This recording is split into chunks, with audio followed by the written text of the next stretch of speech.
తమిళనాడు ముఖ్యమంత్రి పదవి చేపట్టారని భావిస్తున్న శశికళ కలలో ఇప్పట్లో నెరవేరేలా కనిపించడం లేదు.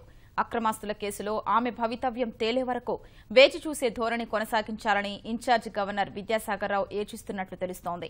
ఈ అంశంపై న్యాయ నిపుణులతో చర్చిస్తున్న ఆయన రాజ్యాంగ నిబంధనల్ని పరిశీలిస్తున్నట్లు సమాచారం.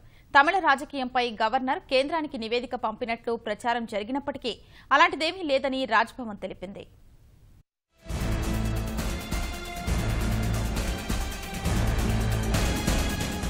తమిళనాడులో రాజకీయ అనిశ్చితి కొనసాగుతోంది. ముఖ్యమంత్రి పదవి చేపట్టేందుకు ఆపద్ధర్మ ముఖ్యమంత్రి పన్నీర్ సెల్వం, అన్నాడీఎంకే ప్రధాన కార్యదర్శి శశికళ గవర్నర్ విద్యాసాగర్ రావుకు నివేదించి రెండో రోజు వచ్చినప్పటికీ రాజ్భవన్ నుంచి ఎలాంటి ప్రకటన వెలువడలేదు. తదుపరి ప్రభుత్వ ఏర్పాటు అంశంపై ఆయన ఆచితూచి వ్యవహరిస్తున్నారు. శశికళ నిందితురాలుగా ఉన్న ఆదాయానికి మించిన ఆస్తుల కేసు తీర్పు త్వరలోనే వెలువడనుండడం, ప్రభుత్వం ఏర్పాటు చేయకుండా ఆమెను నిలువరించాలని దాఖలైన కేసు కూడా పెండింగ్లో ఉన్న నేపథ్యంలో మరికొంతకాలం వేచి చూడాలనే భావనలో గవర్నర్ ఉన్నట్లు తెలుస్తోంది. అక్రమాస్తులపై సుప్రీంకోర్టు తీర్పు వెలువడనున్న నేపథ్యంలో ఆమె శాసనసభకు ఎన్నికయ్యేదానిపై కూడా అనిశ్చితి నెలకొందని ఆయన ఆలోచిస్తున్నారని సమాచారం. ప్రభుత్వ ఏర్పాటుకు సిద్ధమైన వ్యక్తి సుస్థిర పాలన అందిస్తారని ధృవపర్చుకోవాల్సిన రాజ్యాంగపరమైన బాధ్యత గవర్నర్కు ఉంటుందని ఆయన భావిస్తున్నట్లు తెలుస్తోంది.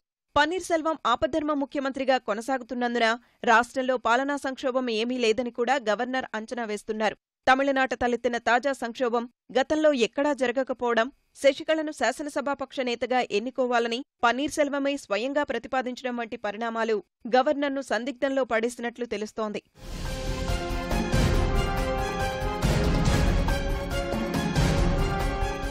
శశికళను శాసనసభాపక్ష నేతగా ఎన్నుకుంటూ శాసనసభ్యులు చేసిన తీర్మానంలో ముఖ్యమంత్రి పదవికి రాజీనామా చేసి గవర్నర్ లేఖ ఇస్తానని శశికళతో పన్నీర్ సెల్వం చెప్పినట్లు స్పష్టంగా ఉంది.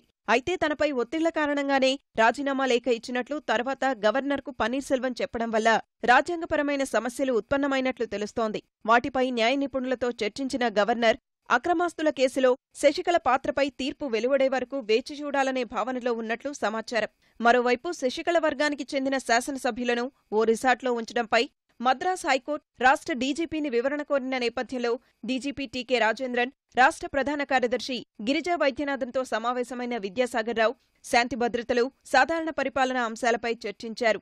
అటు గవర్నర్ నిర్ణయం ఆలస్యం కావడంపై తీవ్ర అసంతృప్తితో ఉన్న శశికళ తన నివాసంలో అన్నాడీఎంకే సీనియర్ నేతలతో తీవ్రంగా చర్చించారు.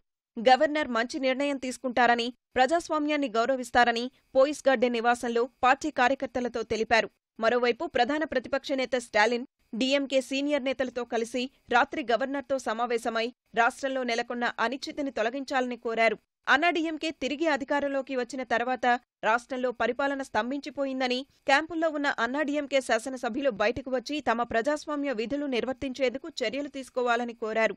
శాసనసభను సమావేశపరిచి బలపరీక్షలో శాసనసభ్యులు తమ ఓటును స్వేచ్ఛగా వినియోగించేలా చర్యలు తీసుకోవాలని విజ్ఞప్తి చేశారు.